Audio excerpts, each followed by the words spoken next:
Halo adik-adik, jumpa lagi dengan kakak. Di pertemuan kali ini kakak akan membahas tentang keseimbangan pasar. Keseimbangan pasar ini lanjutan dari materi sebelumnya, yaitu permintaan dan penawaran. Nah, di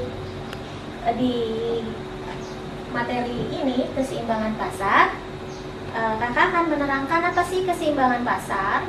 Itu diambil dari kata pasar. Pasar itu apa? Pertemuan antara pembeli dan penjual. Di sini pembeli diwakili oleh permintaan, sedangkan penjual diwakili oleh penawaran. Sehingga gambarnya seperti ini. Ini adalah pasar. Ini quantity, ini price. Bagaimana permintaan? Ini permintaan slope-nya negatif. Penawaran slope-nya positif, sehingga disinilah ada titik equilibrium. Equilibrium artinya keseimbangan. Keseimbangan pasar yaitu ketika ini harga pasar dan ini jumlah pasar, jumlah barang, quantity, jumlah barang yang diminta atau yang ditawarkan bertemu di sini. Oke. Kita langsung ke aplikasinya, yaitu soal di sini kakak tulis di sini aja deh. Nah, di sini adalah berikut ini merupakan faktor-faktor yang mempengaruhi harga keseimbangan, kecuali A. selera konsumen, B. biaya produksi, C. pendapatan konsumen, D. harga barang substitusi, E. tabungan konsumen.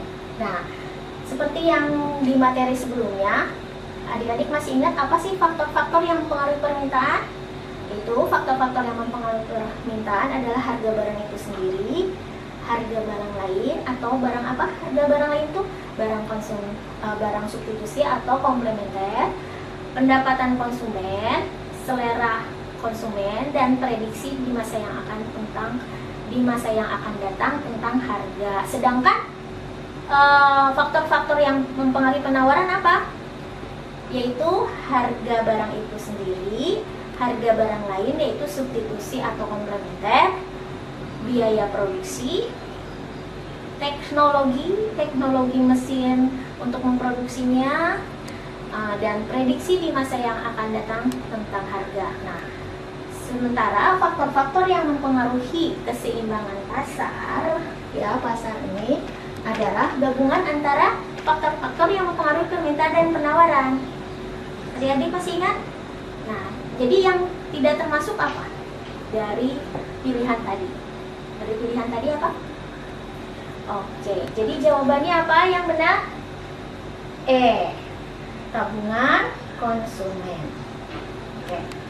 Nah, berikutnya di sini ada soal SBMPTN tahun 2014, ya. Maka di sini kakak tampilkan di sini, ya.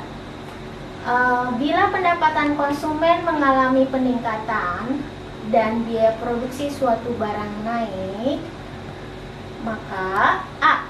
harga dan keseimbangan naik, B. harga keseimbangan dan jumlah keseimbangan turun, C. harga keseimbangan naik, jumlah keseimbangan tetap, D. harga keseimbangan naik, jumlah keseimbangan bisa naik, turun atau tetap, E. harga dan jumlah keseimbangan bisa naik, turun atau tetap.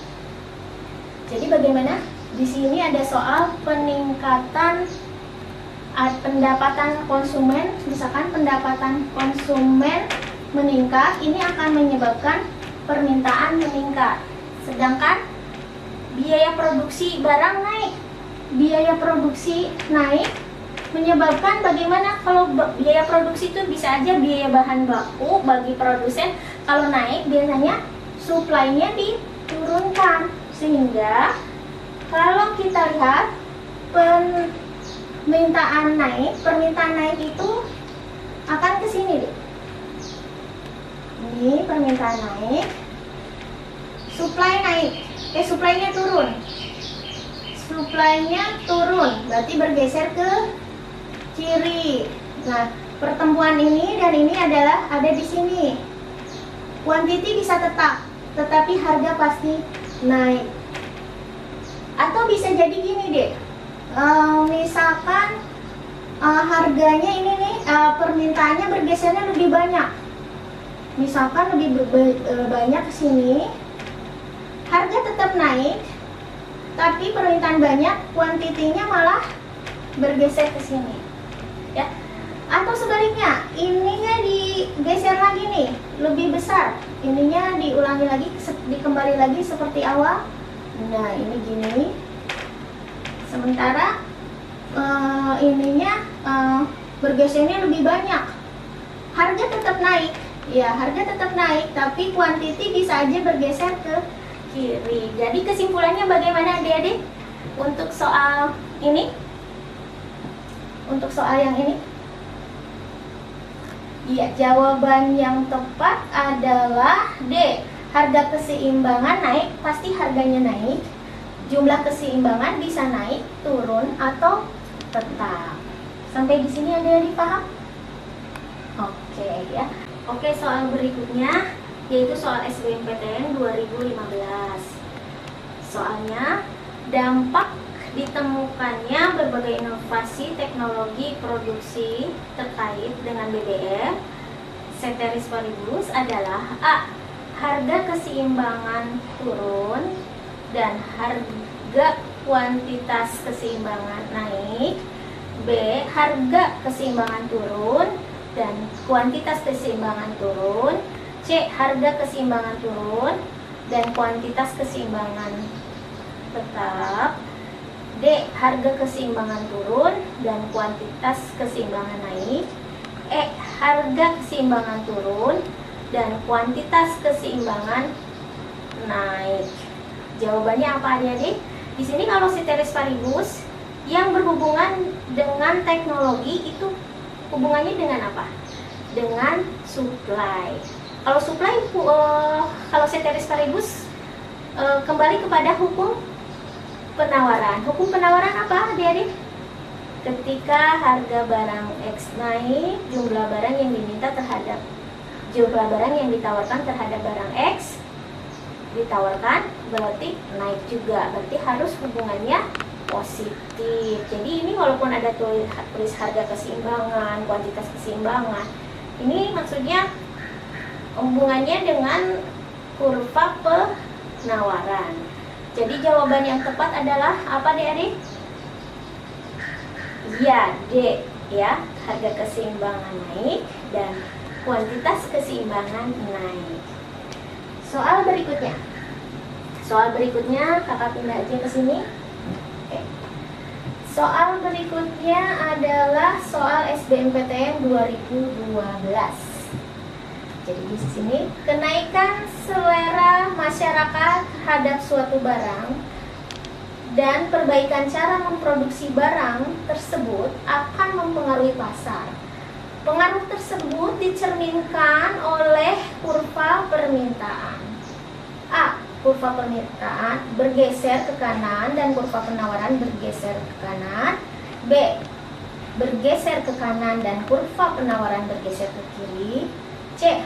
Bergeser ke kiri dan kurva penawaran bergeser ke kanan. D. Bergeser ke kiri dan kurva penawaran bergeser ke kiri. E. Bergeser ke kiri dan kurva penawaran tetap. Jadi di sini ada kenaikan selera. Seleranya naik, berarti selera masyarakat naik. Berarti ketika harga barang X naik, maka selera berhubungan dengan permintaan. Permintaan pun akan naik. Yang kedua, perbaikan cara memproduksi barang tersebut. Kalau perbaikan cara memproduksi berarti ada efisiensi. Efisiensi sehingga di sini perbaikan cara memproduksi malah akan menyebabkan penawaran akan naik. penawaran akan naik. Jadi jawabannya apa? Kalau ini naik itu bergeser ke kanan. Jadi adik-adik pasti bisa menjawab. Bagaimana? Iya, jawabannya adalah A. Bergeser ke kanan dan kurva penawaran bergeser ke kanan juga. Oke, berikutnya soal UM-UGM 2009, kode soal 942, nomor 53. Soalnya seperti ini.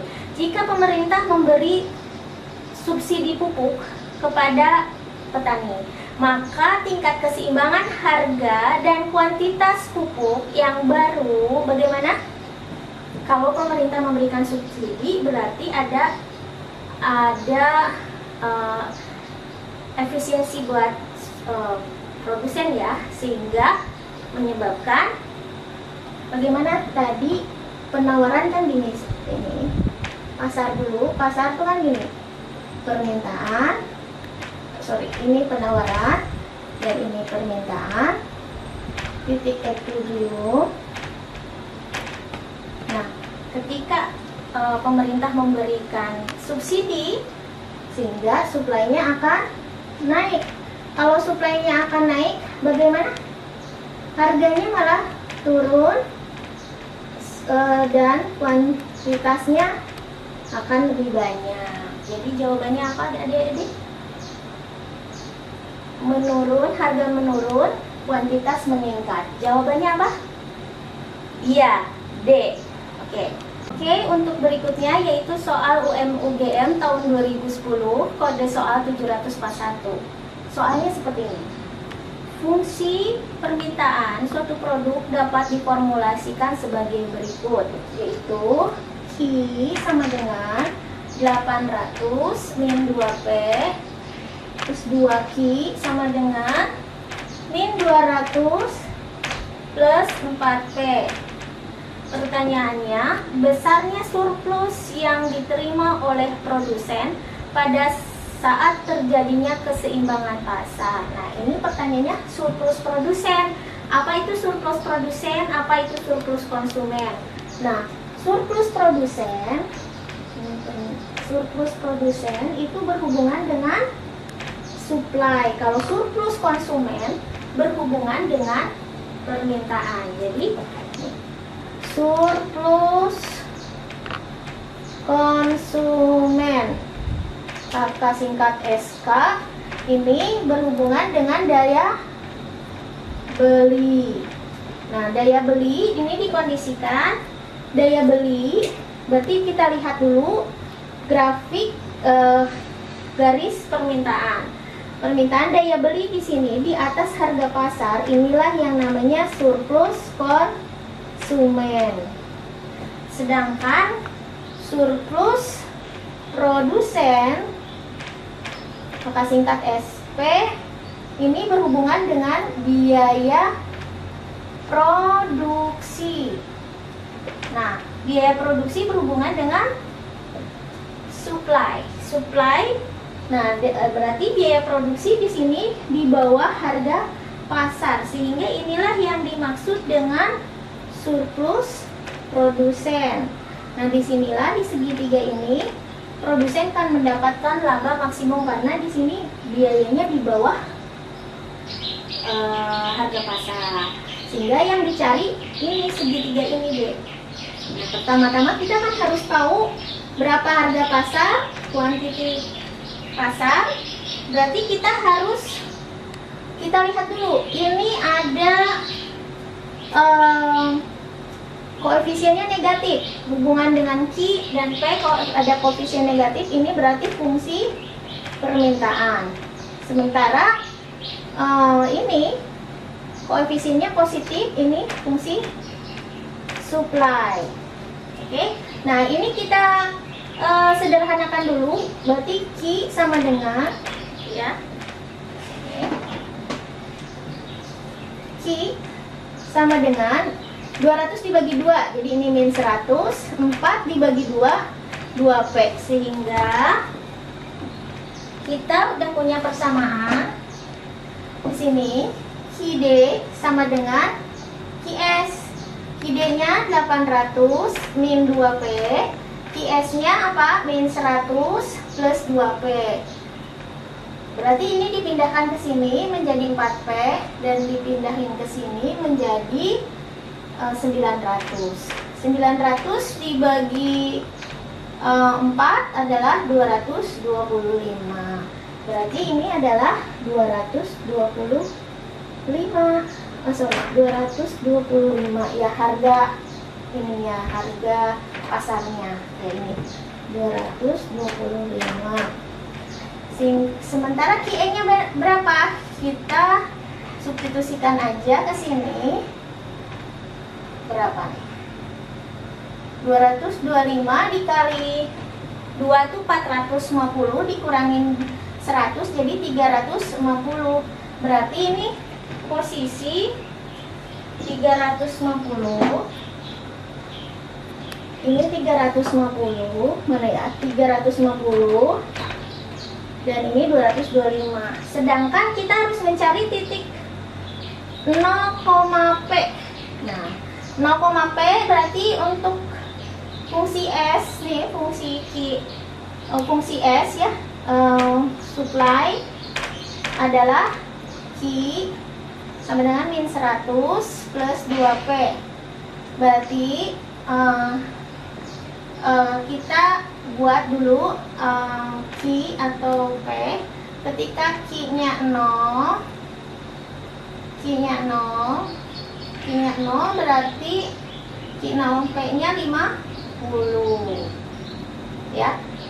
Berarti Q-nya 0, P-nya 50. Berarti titik ini, titik potong ini berarti 0,P. Di mana 0,P adalah 0,50. Berarti ini adalah berapa ya, deh? 50. Ini 225. 225 dikurangin 50 berapa, deh? 175. Berarti ini slope-nya 175. Nah, yang kita cari adalah segitiga ini nih. Kita pindahkan. Nah, di sini 175, sementara dari sini ke sini 350. Berarti luasnya yang dicari. Berarti luas adalah 350 kali 175 dibagi 2. Berapa deh isinya, deh? Yaitu adalah 3625. Jadi jawabannya adalah apa, deh? Adalah D. Sampai sini ada yang ngerti? Oke, berikutnya kakak lanjutkan dari lanjutan materi keseimbangan pasar. Ada konsep mengenai campur tangan pemerintah dalam sistem pasar. Di sini pemerintah itu bisa berperilaku sebagai pembeli dan penjual. Nah, bagaimana dalam kontribusi dalam intervensi pemerintah terhadap keseimbangan pasar, yaitu dengan penetapan harga. Sebagai contoh, ini misalkan jika suatu barang dianggap terlalu tinggi sehingga tidak dapat dijangkau oleh masyarakat, ya, maka pemerintah akan menetapkan harga maksimum atau bisa disebut juga harga eceran tertinggi atau selling price. Jadi di sini ada harga maksimum,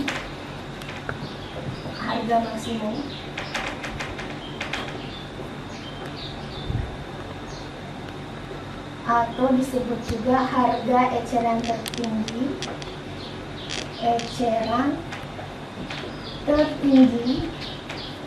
atau disebut juga head, atau disebut juga selling price.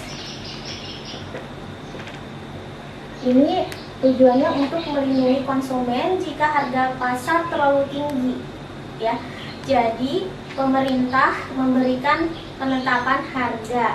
Misalkan seperti di gambar ini kan, misalkan ada quantity, price, di sini ada supply, ini demand. Di sini misalkan ini harga misalkan 3.000. Harga 3.000 harga pasar. tapi bagi konsumen terlalu tinggi. Maka untuk melindungi konsumen, pemerintah melakukan kebijakan harga eceran tertinggi ini dengan melakukan ini seperti harga eceran tertinggi atau yang disebut HET, di mana harga ini berarti tidak boleh memberikan harga lebih tinggi yang sudah ditentukan oleh pemerintah.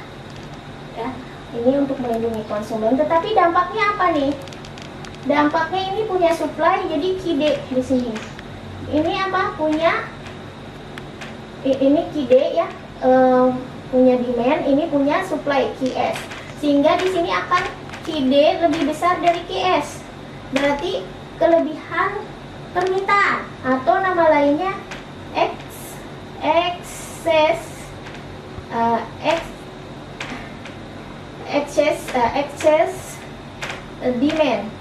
demand atau nama lainnya shortage supply, kelebihan permintaan. Nah, sedangkan ini contohnya biasanya di kebutuhan konsumen itu misalkan obat-obatan, misalkan di harga pasar terlalu tinggi, maka pemerintah menentukan harga eceran tertinggi. Biasanya di obat-obatan itu ada tulisan HET. Nah, itu harga yang sudah harga yang sudah diintervensi oleh pemerintah dari sistem pasar ini. Nah, sedangkan misalkan yang berikutnya di sisi lain, misalkan harga dasar ya. Yang berikutnya ini harga maksimum. Sekarang harga dasar.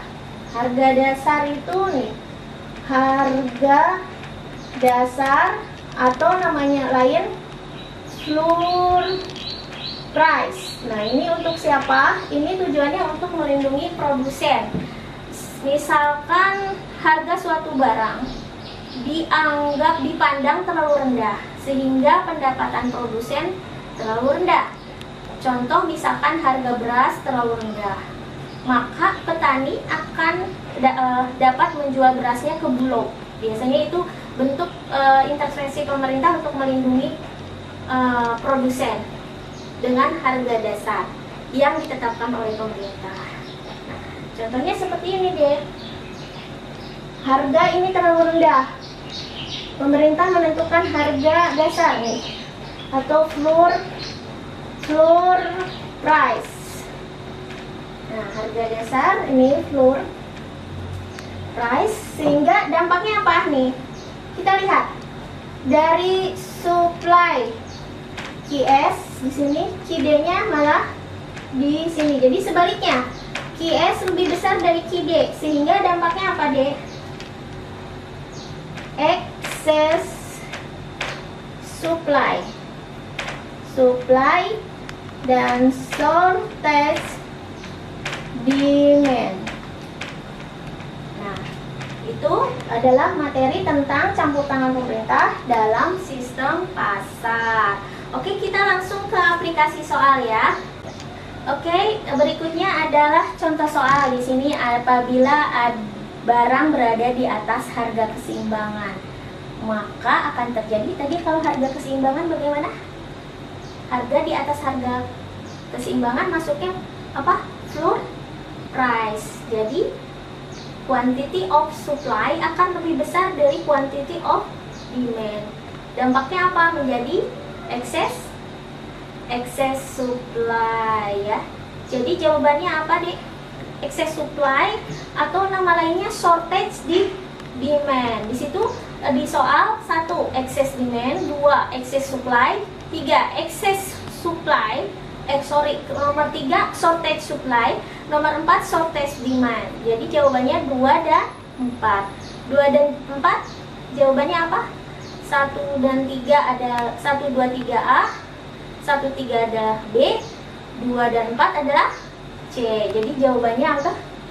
C. Berikutnya soal UM-UGM 2005 kode 6831 nomor 59. Apabila harga yang ditetapkan pemerintah lebih tinggi dari keseimbangan pasar, maka akan terjadi excess demand. Betul atau enggak? Barusan sudah dijawab bahwa kalau harga di atas harga pasar, jadi pemerintah menetapkan harga di atas harga pasar, akan menjadi excess supply. Sementara di sini jawabannya di pernyataannya excess demand berarti salah, sebab excess demand merupakan wujud dari kepedulian pemerintah melindungi industri kecil dan menengah. Betul atau salah? Alasannya salah. Excess demand itu adalah untuk bentuk kepedulian pemerintah untuk melindungi siapa? Excess demand melindungi konsumen. Jadi jawabannya di sini alasan salah, pernyataan salah, alasan salah. Jadi jawabannya apa? Oke, berikutnya soal terakhir UGM 2015, kode soal 642, nomor 51. Beras adalah komoditas strategis mengingat sebagian besar masyarakat Indonesia mengkonsumsi beras sebagai makanan utama. Pada musim paceklik, harga beras sangat tinggi dan rumah tangga kesulitan membeli beras. Untuk menjaga kestabilan harga di saat paceklik, Bulog menetapkan harga beras tertinggi. Dampak dari kebijakan ini berarti kalau harga beras tertinggi, berarti pemerintah dengan menetapkan harga beras tertinggi, berarti seperti ini, Dek. Apa ulangi lagi? Harga beras tertinggi, supply, demand. Nah, PQ. Berarti harga beras tertinggi di sini nggak boleh lebih tinggi dari yang ditetapkan oleh pemerintah. Ini tujuannya siapa? Oh, ini harga kembali kepada head. Ini QD, ini QS. Sehingga apa? Berarti ini untuk melindungi konsumen, ya. Coba pilihan A, terjadinya excess supply. Harga beras tinggi, excess supply. B, terjadinya excess equilibrium terhadap beras. C, sumber daya menjadi langka. D, terjadinya excess demand. E, sumber daya tersedia melimpah. Jadi jawaban yang benar apa, adik-adik? Berarti ini akan QD lebih besar dari QS adalah excess demand. Jadi jawabannya apa? D. Demikian adik-adik yang materi yang sudah kakak bahas mengenai keseimbangan pasar dan pengaruh kebijakan pemerintah terhadap keseimbangan pasar, terhadap harga keseimbangan pasar sudah kakak berikan. Berikut soal-soalnya dari materi ini. Ini selalu biasa lazim keluar di soal-soal masuk perguruan tinggi, apakah soal-soal SBMPTN, UTBK, atau soal-soal ujian mandiri. Semoga materi yang kakak sampaikan ini bermanfaat buat adik-adik. Sampai ketemu lagi di materi selanjutnya.